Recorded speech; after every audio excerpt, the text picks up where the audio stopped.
systems engineer for about 5 years prior to moving into property management full time. So the way I think about our business and the property management systems and processes that you need in your company is through a control systems lens. I'm thinking about inputs and outputs and what needs to happen in the machine that is your business in order to make the outputs, which is like money, free time, optimized. And that's how I think through everything. Started buying some rental properties back in 2008, still own most of those, and I'm a details person, as you might imagine from my engineering background. And I also write a newsletter and have a podcast all about property management. Some of you may listen to that or read it, and I really enjoy doing that stuff too, and just kind of being out there in the industry. Just for transparency, here's our scorecard for my management company, which is called RL Property Management. We're in Columbus, Ohio. We manage about 720 doors, and we update a scorecard on our website every month. So, and I'll be the first to tell you that we're not perfect. We don't have it all figured out. We've got a couple things figured out, and I like to talk about those things, but I also like to talk about the things that haven't worked and don't work out. A lot of that goes into my newsletter. So if you're curious kind of how we're doing, you can see some of the stats here. We're a pretty... Yeah. I'm trying to get the speakers ahead of time for you. At the end of this conversation, at the end of this, can you have them all open their app and see where they're going for lunch? It should show the exact room number. You know how to do that, right? Yeah. Okay. And then if anyone has questions or doesn't understand it, before they leave, can you make sure that they know where they're going for lunch? Sure. And then these guys can help too. But in your app, you have it on the sticker on your thing that says the company. You might not know what room that is. In your app, it will say the room number. And this is just go to the lunches that the sponsors do. It's a very good experience because you get to sit and network as part of this event. So don't just be like, oh, I'll just go down to the cafeteria. Go to the sponsors. Okay. Sorry to interrupt you, Peter. I didn't mean to interrupt you, but I'm trying to get to all the rooms. Yes. But you'll Okay. Thank you so much. What is the session over, by the Bring way? more chairs down. How long do I have for this? You have till 12. Okay. Yeah, you have time. You have time. We got 6 chairs on the way. All right. Sorry for the interruption there. Tony's helped me out by working to get a clicker, hopefully. Oh, I don't have that to Yes. All right. No. Okay. Okay, so, yeah, we don't have it all figured out. This is how we did in December. I think it's kind of cool to keep track of some of this data for a few reasons. It's really powerful to put this on your website and share it with prospects. Your BDM can talk about how, you know, your company's performance is public and we're very transparent. And I think it's kind of says a lot about your company that you're willing to share this type of behind the scenes data, and also the fact that you're tracking it. The other important reason we do this is it helps us know how we're doing. The data that you see on this is really not easily accessible in your property management software. It's actually quite difficult to find basic data like your occupancy rate and your average rent and your time to turn and some of those things. So putting in place a motion to collect that data on a monthly cadence and look at it as a company is a really powerful way to identify bottlenecks and issues in your company. So that's the other reason we do that.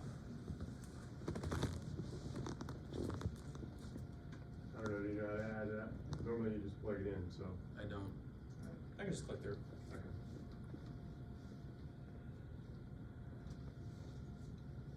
Okay. Okay, so let me talk about the problem we were having. Oh, it's working great. Okay, so after a tenant would move out, probably like many of you, we would visit the property and we would do the move out inspection. And as things go, there would always be a few days of delay in there by the time we would get to the property, pull the inspection, get the inspection completed, pull it all together, send it to the owner. And then the owner would get the turn scope and argue with us about what needs to be done, how much it should cost. I don't have that kind of money. That's more than the rent we're going to collect next year. Blah blah blah. You've all had this conversation, and last year, especially at the beginning of the year and the year before that, we had a lot of owners who, at this point in time, this specific moment, would decide to sell their property. Who has had that experience? Setting a turn scope? Yeah, almost everyone in the room. So, and that's really, sorry, I'm stepping on this. That's really frustrating. because you did all this work to do the turn scope, you've got an existing client, you already know, you're already familiar with the property, you're getting everything lined up, and all of a sudden they're like, oh, I'm gonna sell. Now, if you're a brokerage, that's maybe okay because you can collect a commission check. We don't do brokerage, even though I'm a broker. So we would lose not only the client, but we wouldn't even get, you know, the commission on the sale. So it was really frustrating, and it was kind of destroying our client churn. So we were churning out double digits of clients, mostly due to this issue of them seeing the turn cost, deciding it was too expensive, and then deciding to sell. So I don't know if you can read this meme here, but it says, "Are you excited about the hot housing market?" And the little boy goes, "I'm in property management." And then a hot sales market is not great if you're in property management, particularly if you don't do brokerage. You know, property management is considered counter-cyclical. So when the economy is screaming and houses are flying off the shelves and selling for a lot, as a property manager, that's not necessarily a great thing, because you, as a property manager, are really interested in retaining the units that you have under management. And if the owner every day has some realtor cousin of theirs in their ear talking about how much money they could get if they sold their property, it becomes hard to retain your client base. Conversely, when home prices are down and the economy is kind of slow, that's when you can add units under management, which we're starting to see a little bit of that right now. How many of you are getting more and more calls from people who say they can't sell their house, so they're gonna rent it out? Yeah, so that is, and that's on the upswing and has been for, you know, through the second half of last year. So that's good for us. Okay, so summary. Owners were surprised by the make-ready cost, and this was coming at the worst possible moment. It was coming when they were already feeling rushed and vulnerable because the property is already vacant. I tell my team all the time that when you have an owner with a vacancy, that owner is a different person from the client that you knew and loved. As soon as that property is vacant, and as long as it remains vacant, the person you knew is gone, and this other person is now who you're dealing with. And this other person is scared, vulnerable, irrational, emotional. They're just different because they're worried about how they're gonna pay their mortgage, and they're worried about the new tenant that's coming in. So it's not a great time to have conversations with them about large expenses.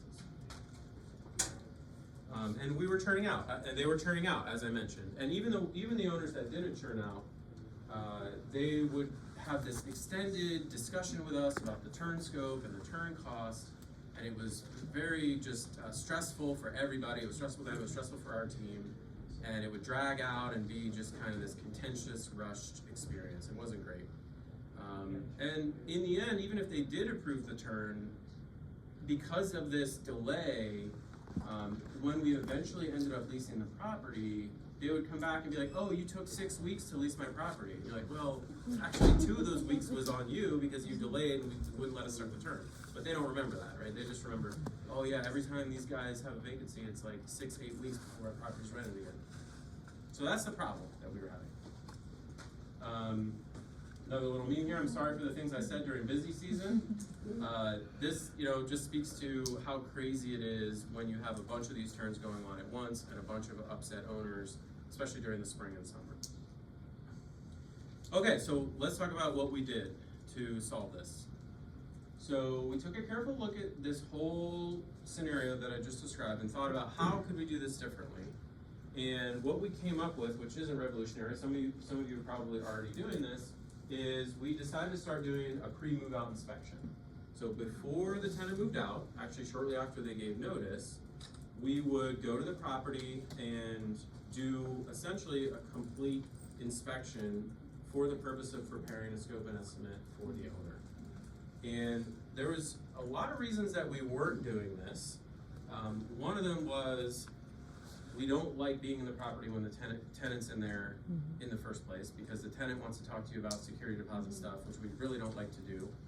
The other reason is we were always thinking like, well, you can't really prepare a proper turn scope and estimate while they're living there because all their stuff is there and there's scratches under the rugs and there's holes behind the beds, and how could you possibly prepare a turn scope that's accurate when they haven't even moved out? I mean, what if they damage a bunch of stuff when they move out, or what if they steal the appliances? you know, you come up with all these reasons why. The reality is it's just easier to do when the property's already vacant. It's just easier. So that's why we weren't doing it. But it turns out that the advantages of doing this far outweigh the disadvantages and the downsides. And everything in life is trade-offs, so there are some downsides. But the way we do this, which I'll go into detail here, just totally transformed this whole procedure for us.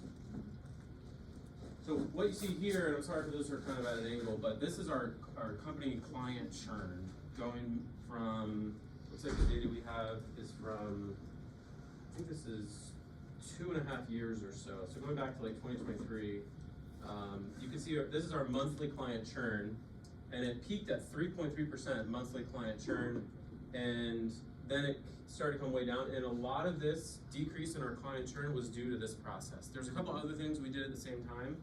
Some of you may have seen our pre-inspection that we do prior to taking on a client. That was also in play at this time, but I think this also contributed in a big way.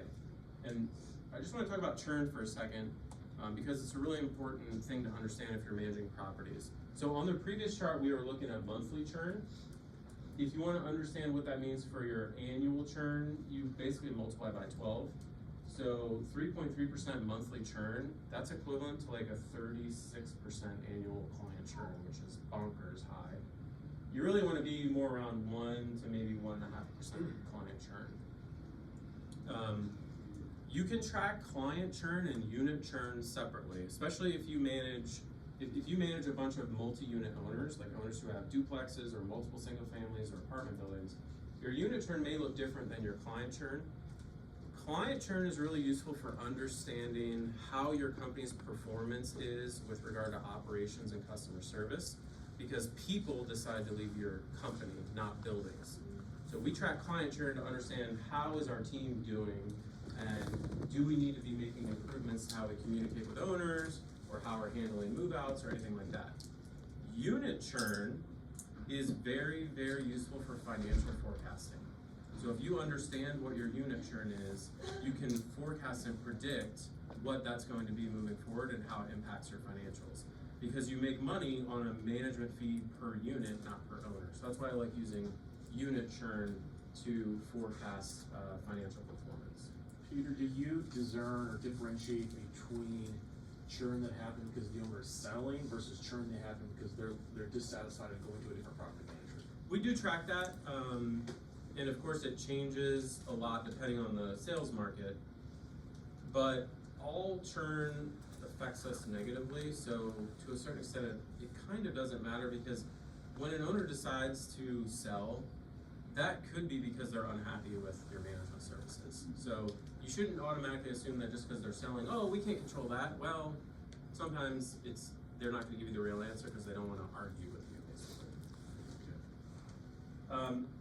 The other point I want to make about churn is that very small changes in churn can have a huge impact on your customer lifetime value, or basically your revenue per customer. So for example, if your client churn, or sorry, your unit churn is 20%, you get it down to 15%, you might be thinking, oh, like maybe we'll make 5% more money because like that's the difference between 20 and 15. That's actually not the case. It's a 33% increase because of the way that the formula works. Your average sort of customer tenure when you do that goes from 5 years to 6.66 years. So it's a huge difference. So small changes in churn can have a huge impact. For anyone who gets my newsletter, last Friday I sent out a newsletter that had a link to a calculator that lets you play with these variables. You can put in how many units you have under management, your churn rate, and how many doors you're adding per month, and you can tweak those a little bit and see the huge impact it has on your basically your growth ceiling, which is how big your company's going to get. Okay, so let's get back to the move-in process. Now, instead of waiting for the tenant to move out and using that as the trigger to start our move-out process, we trigger it off the tenant giving notice. And of course, the tenant giving notice could come as a result of your lease renewal process. So when you have your lease renewal process running in Lead Simple or whatever software you're using, as soon as you get a response from a tenant that's like not renewing, that should trigger this move-out flow or move-out workflow. And the other way you could have this happen is just randomly get a letter from a tenant saying, hey, just so you know, I'm not renewing next year. But in any case, you use that as the trigger for this process.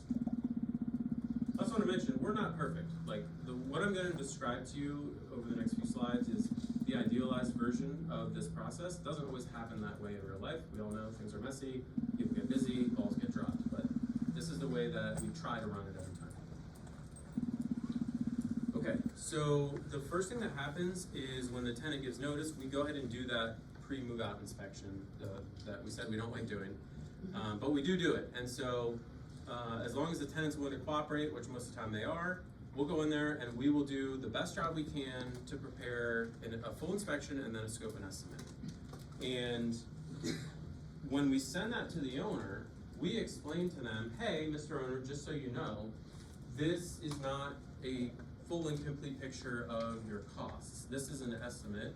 The tenant hasn't moved out yet. There may be things we couldn't see. There may be damage that happens when they move out.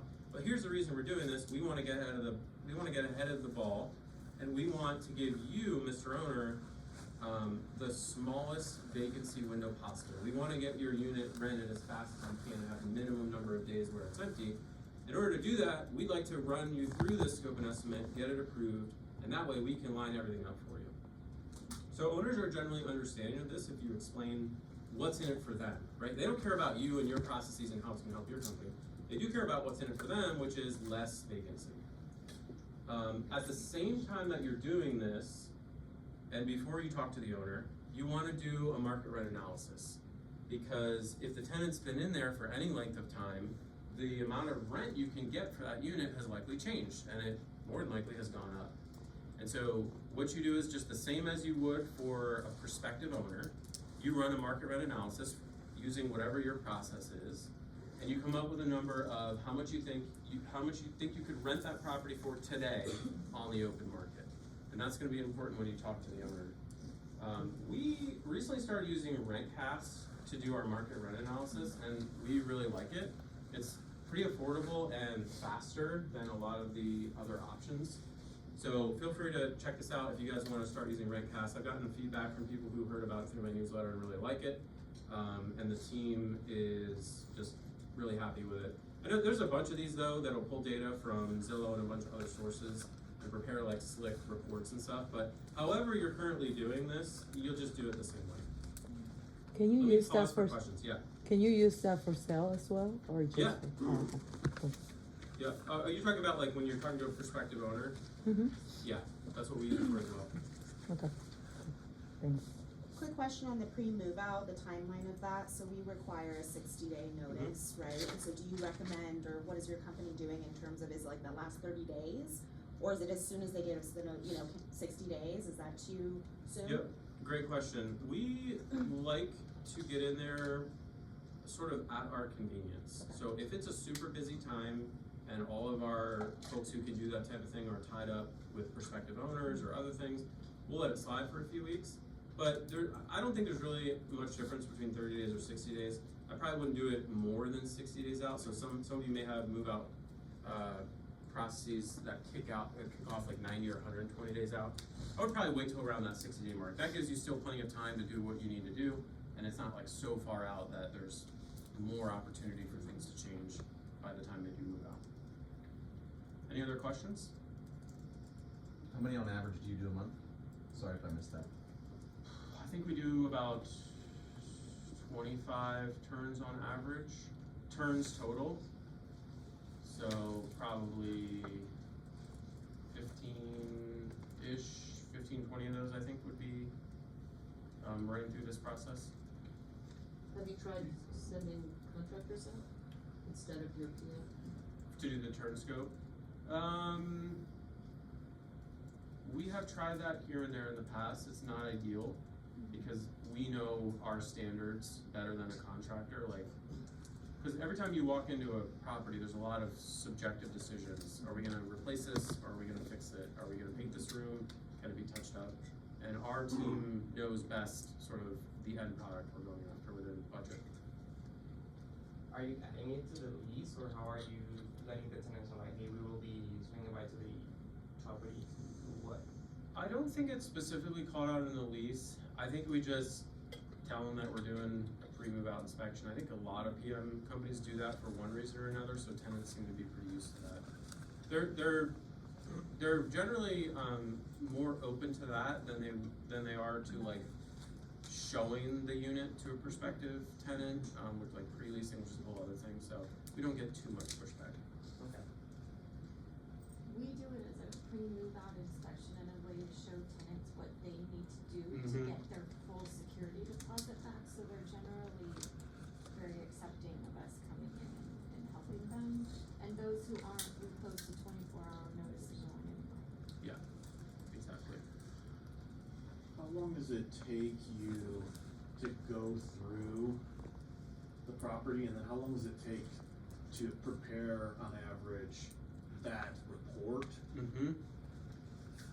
The answer right now is honestly too long. It takes us a while to do Why those is it not things. too long? Is that what Yeah, I think we're probably spending 2 hours in the property, getting photos, writing everything up, and then comes back to our office, and I think we're probably spending another 2-ish hours pulling all that data together in the format that eventually will go to the owner and sort of making decisions on estimates for price and things like that. We're looking for a way to streamline that and kind of do it all in one shot while we're at the property with the right type of software, but we're not there yet. This affects just normal turns as well. Peter, do you have in-house maintenance, or are you just kind of going through how are you getting those estimates originally? We do have in-house maintenance, yeah, but even if you don't, I would just, like, whatever your process is for a normal move out, whoever that person is that goes and prepares, just probably that same resource. Do you have like an average make-ready cost, or? Ours is pretty high, so we're in Columbus, Ohio, the homes are older, I think our average is probably 4,000 to 6,000, Wow. yeah. Yeah, no, that's pretty good, huh? Yeah. Okay, so the next step is scope and estimate creation, which we were kind of just talking about. So of course, we've got a detailed scope and estimate, just like you're already used to doing. So you're already doing this isn't anything new. The difference is you're just doing it sooner, because at this point, the tenant still hasn't moved out. So then we prepare to call the owner. And when I say call the owner, I do mean call the owner. So we've got a little graphic here. Always call your owner clients. And I tweeted this out the other day saying, like, if you have Gen Z team members, you may be struggling to get them to get on the phone instead of sending an email. This needs to be a phone call.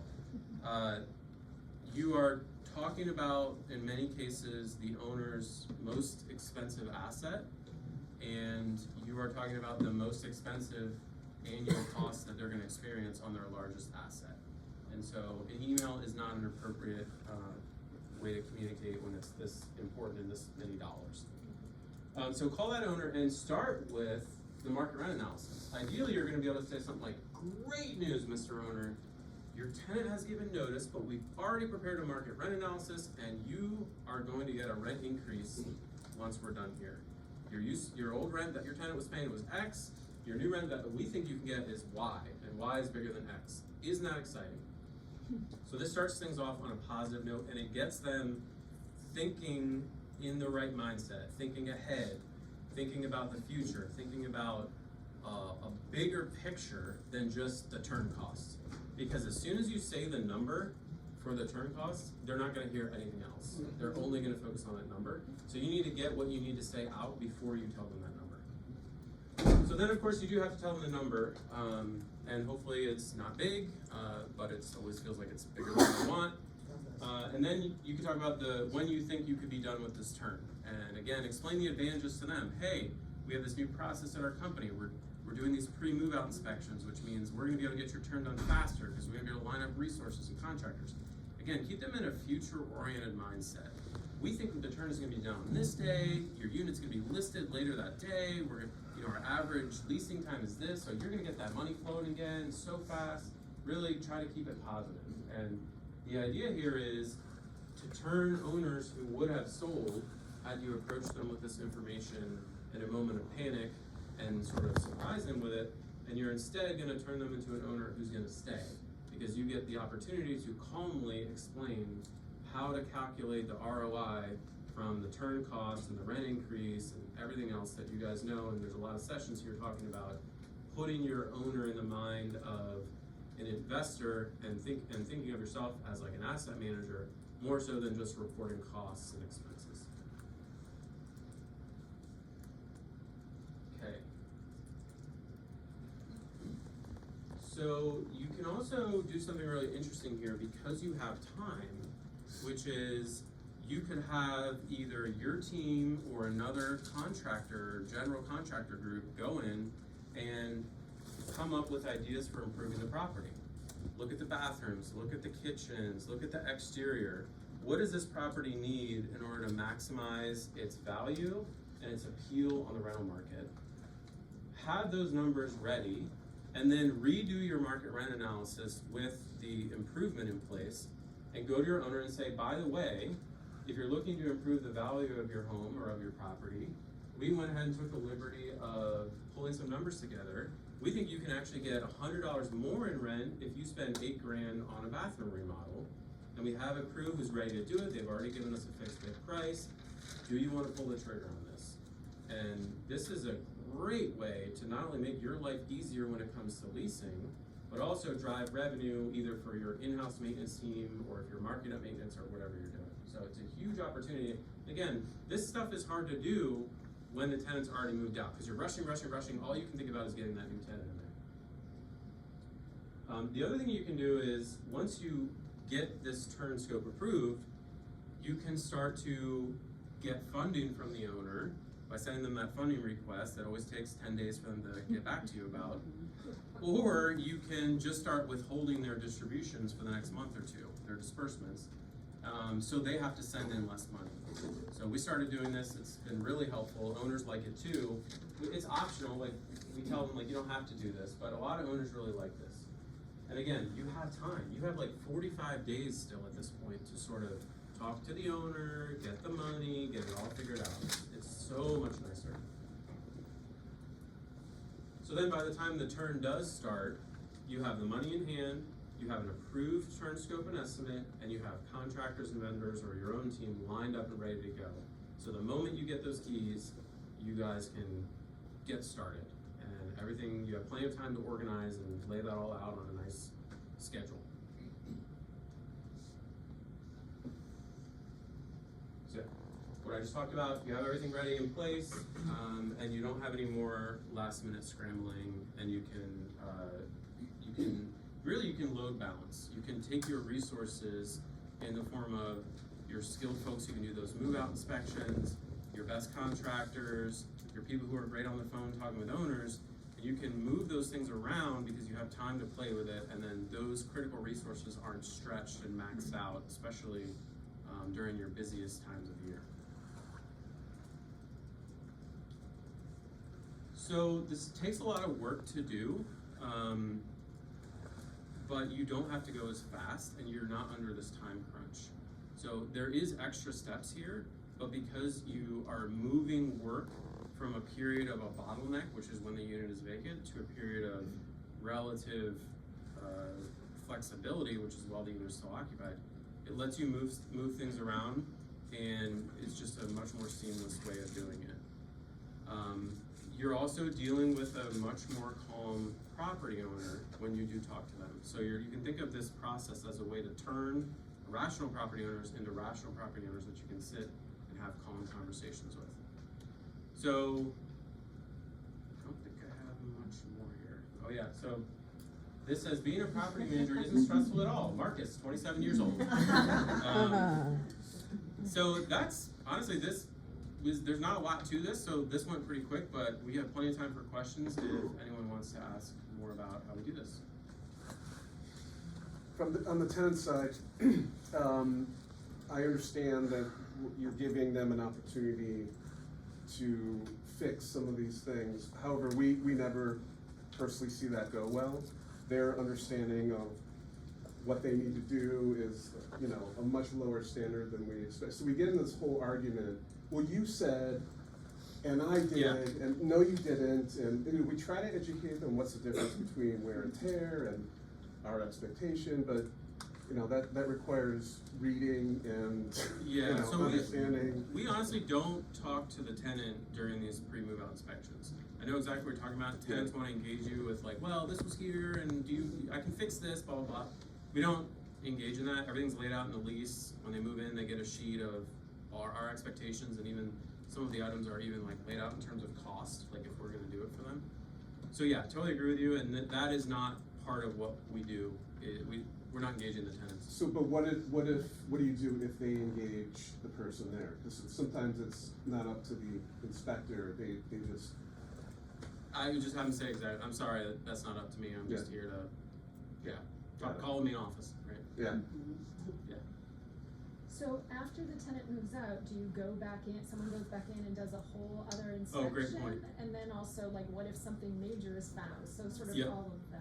Great point. You actually brought up something I forgot to mention. So when you're preparing that turn scope and estimate, because of what she just pointed out, which is, you know, the unit isn't vacant yet, we include a contingency in the turn scope and estimate. I think we use 20%, and we say, Mr. Owner, because the property isn't vacant yet, we went ahead and included an extra 20% for unexpected things or things we can see or additional damage that happens in the last 30 days. But just so you know, like if we don't find anything else, we're not gonna charge you for that. That's just, we're including it kind of as a buffer. When the tenant does move out, you do have to go there. Typically what we do is the crew that's going there to start the turn, we have them do a walkthrough and compare to the scope that we have and, you know, take note of anything major that's gonna put us over that contingency. Yeah, that's a great point. As you're preparing your report to the owner about costs, do you break that down into, well, what's the tenant's responsibility and what are things that you can do to improve the value for the next evolution, next tenant? And then also, have you ever had tenants, or do you have tenants who actually leave a house the way you expected, I mean that in a good way, that you didn't have to charge anything at all? Yeah, we actually regularly have tenants move out where we don't deduct anything and they get their full deposit back. In fact, we try to do that as much as possible. We think about security deposits as like a grading scale. If we can give them an A, like 90 to 100%, we typically return 100% of their deposit. Like if it's clear they really made an effort, they cleaned, like they didn't leave a bunch of junk behind, maybe there's one or two little things that weren't the way they were and technically we can charge them. In those cases, we default to just give them their full security deposit back. I think that's in the owner's best interest, to be honest, to do it that way. To your first question, we do, when we send the full scope and estimate, we do delineate to the owner which items we're charging the tenants for. And we also have on there a section that's like, we have like required items, and then we have optional upgrades and improvements or recommendations as well. Thank you. Why is that beneficial to the owner? To give, like, to not have the tenant pay for smaller items? Because the risk of a dispute with the tenant and the legal costs they would incur to defend that, I think like the risk adjusted return is like, you know, they're down $75. That's like the upside is they could get $75 more. The downside is $10,000 to defend a nonsense security deposit lawsuit. To me, it's just like, it's not worth it. We do that, if it's $350 or less, we'll discuss it with the owner, but that's Mm-hmm. how we operate. It's not worth it. In Ohio, it's double back. Yeah, If double you what's lose wrong as with a landlord plus attorney expenses, but it doesn't go the other way around. Yeah. So. We're gonna do whatever we can to make things right, but we also have to think of ourselves too, because now what's more costly than even litigation is Google reviews and whatever other platforms. And so I wear the Google reviews, the poor Google reviews that a tenant had provided the platform out there about security deposit and how bad we are. I wear that like a badge of honor because I take that and show the owner that we must be doing something. We go to bat for you. Yeah. Exactly. Yeah. And so we're willing to take the abuse that the tenant has for us because we protected your best interest in all of this. We Yeah. just want you to be reasonable about expenditures and what you're making us do, et cetera. Agreed. There's a tension there too, because if you let your Google reviews get too bad, then it's hard to find tenants who want to live with you because they see those bad reviews. So I do think some bad reviews from tenants is helpful during a sales conversation with an owner, but you just can't let it overwhelm you. What software are you using to do the estimates for your owners? That So- you don't like? Yeah, we're experimenting with, I think, Z Inspector, but up until now, we've just been using Google Sheets. And I think we have like, some formulas and some drop downs. It's gotten pretty sophisticated. The walkthrough of the property itself, we're using a jot form that we've built out. And then that comes back and someone sits down with the Google Sheet and pulls it all together. But yeah, that's part of our initiative to try and speed up the whole thing, is to figure out a better piece of software that can streamline all that. Do you ever have any issues with the jot form where it's like it's not loading, or like you can't connect to the internet, so you can't really fill the form out type of thing? We've heard a lot of that. Like one-type solutions for inspections. We've got pretty good coverage in our service area with Verizon, and that's what our tablets are for our techs, so maybe that's why. What are your pain points with your current? The pain points is just that it's all very manual and very slow, and there's a lot of kind of double entry of data. Like, we're gathering all this data on the jot form, but then we turn around and re-enter it on a Google Sheet. Who's responsible, or what are the roles that you have in this pre-move-on inspection? Who's responsible to coordinate with tenants? Who's responsible to build this estimate, send that to the owners, and have that conversation? What are the roles you have involved? Who So, knows what? yeah, we're actually in the middle of pretty much totally changing it all around. We've been pure departmental in how we've been operating all of this time, which means each person at our company has a very narrow, specific role that they do for all of the units that we manage. We're right in the middle of moving to like a pod hybrid, where we're gonna have 3 property managers. Each of those property managers is gonna get like a third of our client base. And that property manager will the owners will only talk to that property manager, and that property manager will interface with the rest of the team as needed.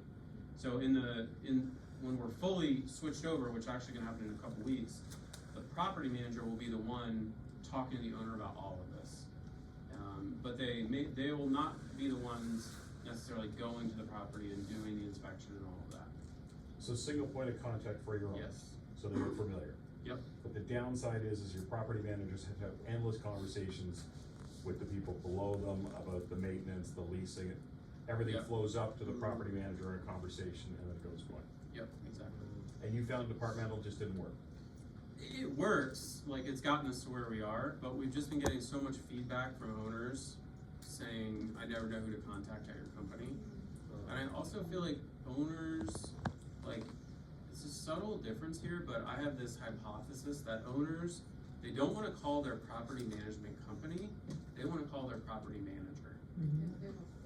They wanna have a person who they can call, and they want that person to know pretty much everything that's happening with their property. Whereas right now, they can always call into their office, of course they can, that's what we always tell them, just call the office, just call the office. They get the main line, right, then they, I think I need to talk to Tiffany, and then they get on the phone with Tiffany, and they're like, and what's my property rented for, by the way? And like, well, it's not really our department, let me transfer over. So, everything's trade-offs, right? You just listed some of the downsides we're gonna have in the new setup, but we think it's the right move for us at this size. And you thought 3 property managers per 250 units, or 1 property manager per 250 was about the right number? We think so, because they have so much support from the departments. Are these gonna be remote or local? The property managers, 2 of them are local and 1 of them is remote. So I know you're kind of transitioning to this, but what's your plan to keep those property managers informed but not inundated in data? So we kind of have like a similar structure, but it's challenging because you wanna like give them up information about those 250 units, but how do you not just load them up with emails so they're getting updates, but then keep them informed? Yeah, the main way we plan to do that is almost all of the data about the properties and the leases and the tenants and everything should be in our systems. They should be in Lead Simple, they should be in Airtable, they should be in Buildium. So if the property manager needs to get information, they should be able to go get it, like go fetch it, rather than having to have push, like having them CC'd on every email. Now, it's not perfect, and there are sometimes where, like for example, we think we're gonna have our property managers like notified of every meld, of every maintenance request, because we want them to sort of know what's going on at any moment if an owner were to call. But that's not gonna be the case. Like for example, we're not gonna have them get an email every time a tenant makes a rent payment. Like that would be too much. So it's finding that balance between what data do you have available for them to go look it up, and what data do you have like dripped into their inbox essentially. And we'll have to experiment with that and get feedback from them on what's useful. Like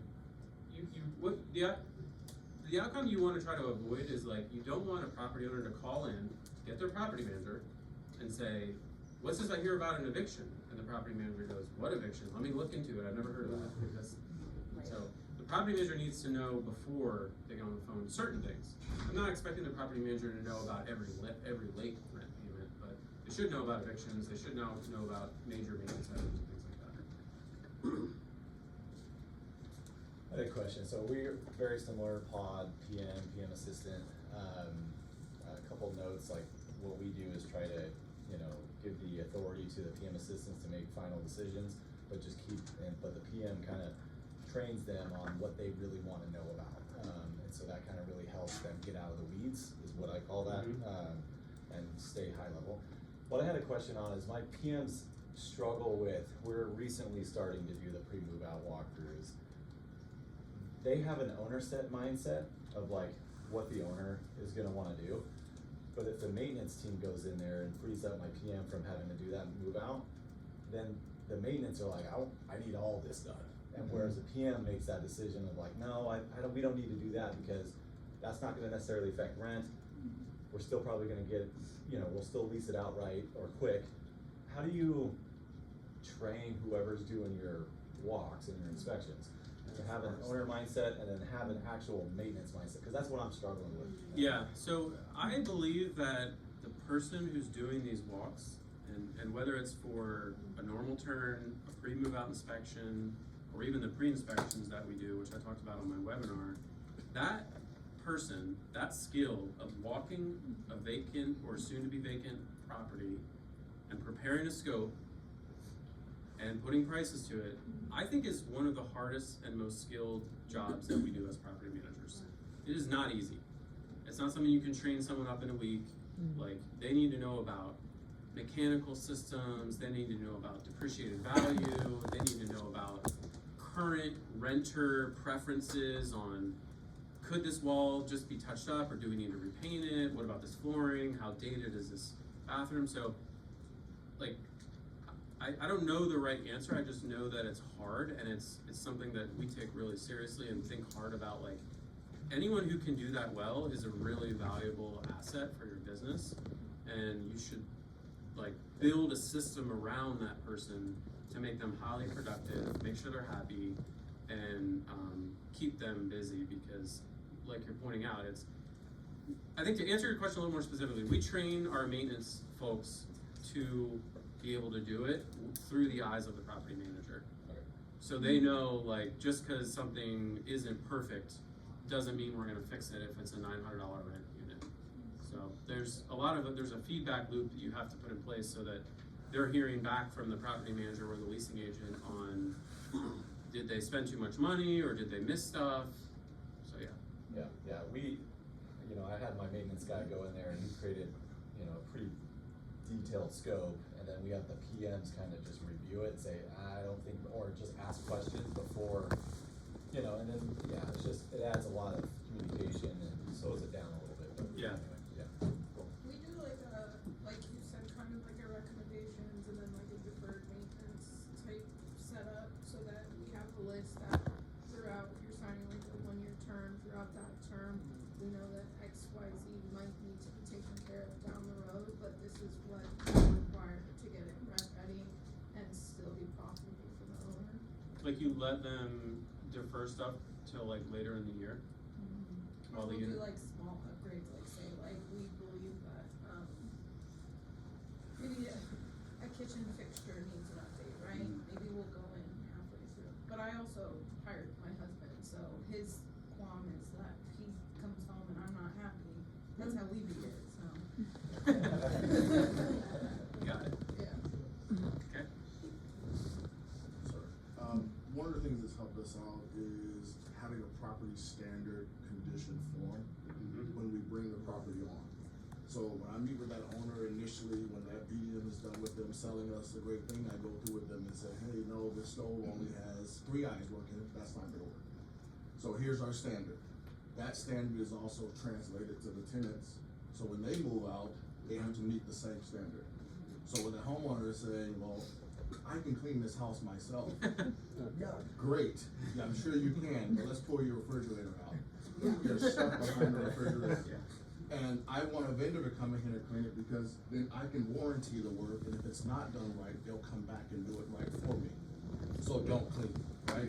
So we go through their hand over fist, and we're like, they're trying to give me reasons why they can come back and do it, and I have to explain your time and your labor to come back and do these things is not worth it. So let me do it, don't touch nothing. So we do that standard sheet, and then when the tenants move out, they get this standard sheet prior to their notice of vacate. Right? Well, after the notice of vacate. Here's your standard. If it doesn't meet this standard, we're gonna do it. Right? And it's gonna affect your security deposit. Or when we go through and we do our walkthrough, which is a video recorded walkthrough, if it meets our standard, you're fine. And we have a video to be able to show the owner, this is why we didn't charge them for these things, but also having them understand there's a depreciation schedule, because some owners don't understand that.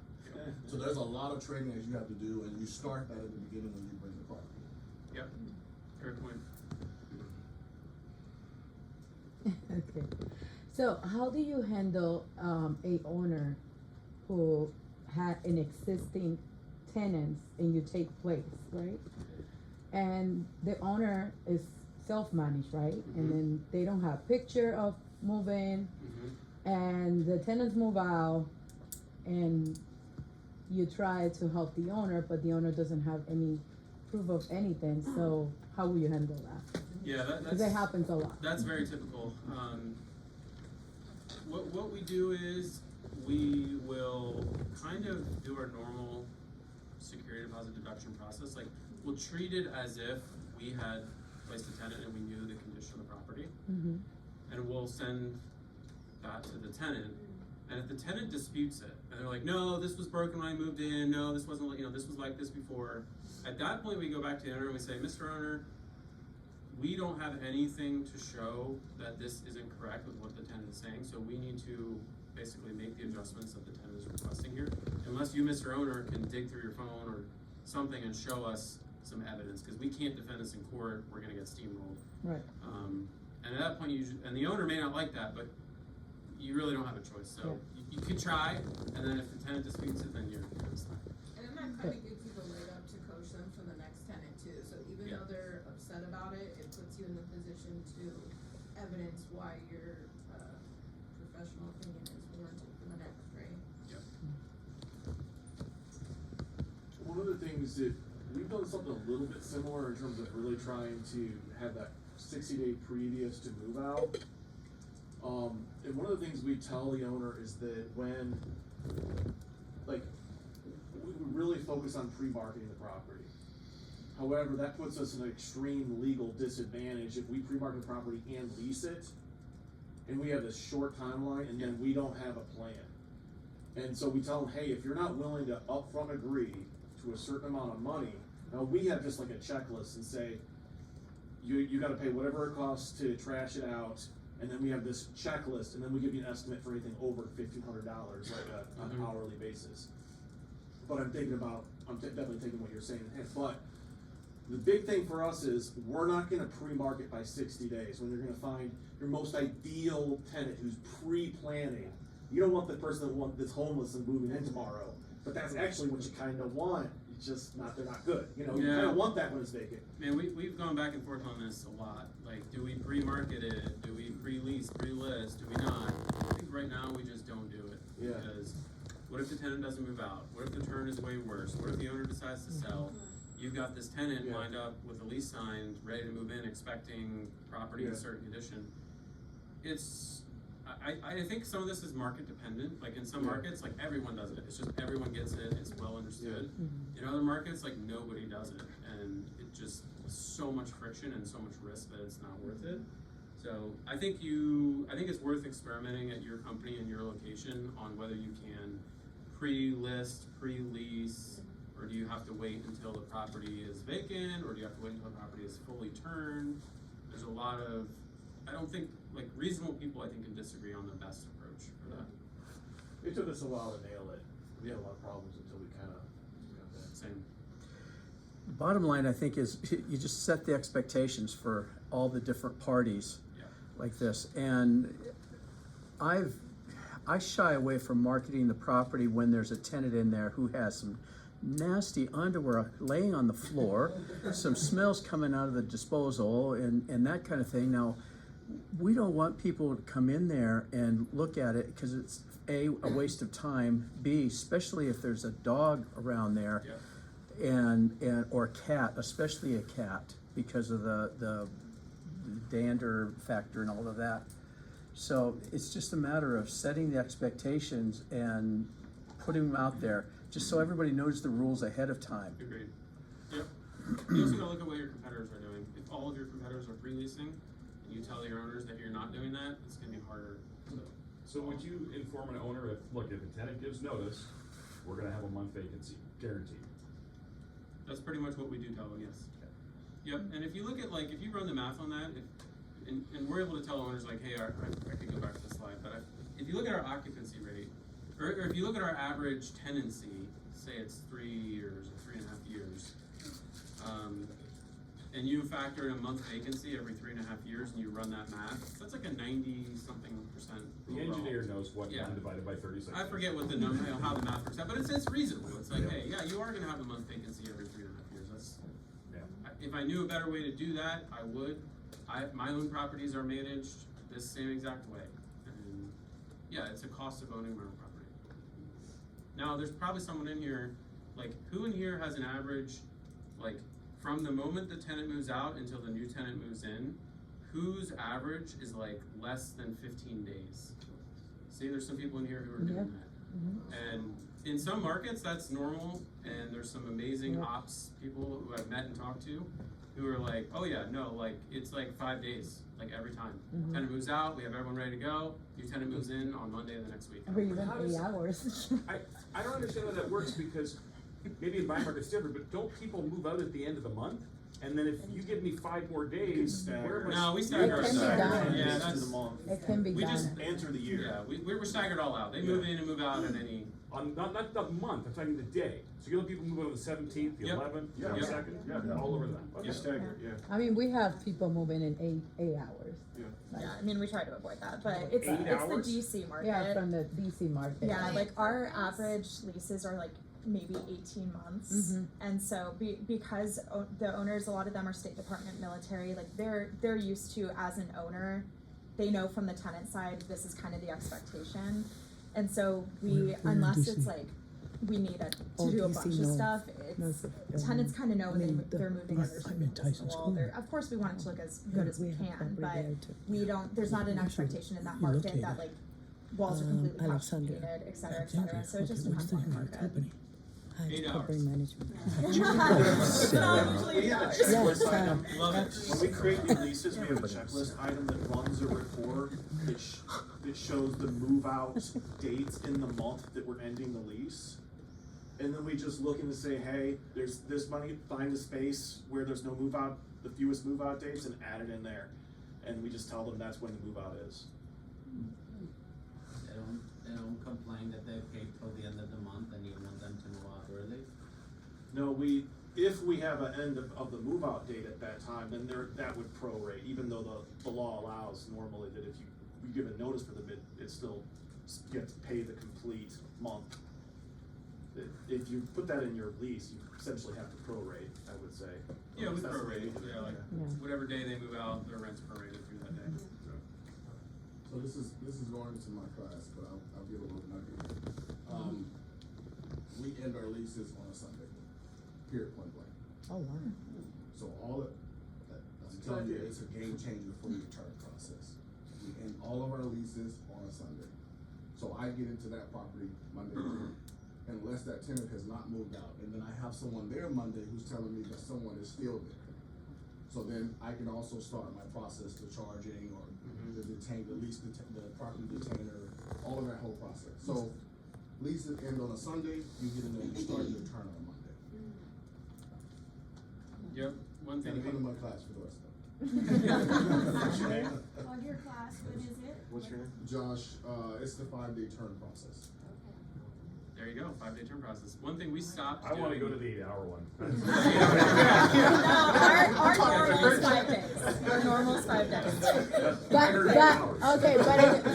But I mean, realistic speaking, yes, 5 days. But in a BC market, you know, because it happens to us, we have to like run and do the move out inspection, like 4 or 6 move out inspection in one day, because we're hitting a spring market, gets crazy. Everyone wants to move in at the same time. And Yeah, for us, it's usually Yeah. they're military and they're Exactly. desperate to like move in ASAP, and we give them the expectation of like, this is what to expect the property to look like when you move in, if that's what you're insisting on. Yeah. And the tenants know what their responsibilities are. We basically inform them what their responsibility. We provide them with the contractors to do move out professional cleaning, carpet cleaning, and so they're already like kind of trained from us, and it gets done. So One thing we stopped doing is we don't allow Friday move-ins anymore, because inevitably there'd be some issue with the hot water heater or something like that on a Saturday, and now it's like an after-hours thing. So letting move-ins be Monday, Tuesday, Wednesday, or Thursday means that you have your full normal team available to deal with any issues they're gonna run into. Because those first 24, 36 hours when they're in the property is critical. Like, anything they have an issue with that's legitimate, you wanna address it ASAP, because that's gonna set the tone for the whole rest of their residency. Like, the last thing you want them to experience is they move in on a Friday afternoon, they get there and for some reason the water's off or whatever, and they're like, oh my God, we moved in, the water's off, right? Whereas if it's on a Thursday, they get there Thursday afternoon, you're like, all right, we'll be there first thing tomorrow morning, we're gonna get you all taken care of, it's a smoother experience. Oh, another thing I wanna add to it, we do home inspection, annual home inspection, 90 days prior to the lease end. So that way we know the condition of the property. We can talk to the owner whether we wanna continue with the lease. So that's basically one of our processes. So we know, like, we have expectations from tenants, how they're gonna leave the property, cause based on the home inspection. Obviously 90 days is way ahead, but it helps a lot, so. All right, I think we're gonna get you all out of here a few minutes early. Thanks everyone for participating and coming out. Thank you. Thanks everybody. What do you want me to say about lunch? Make sure you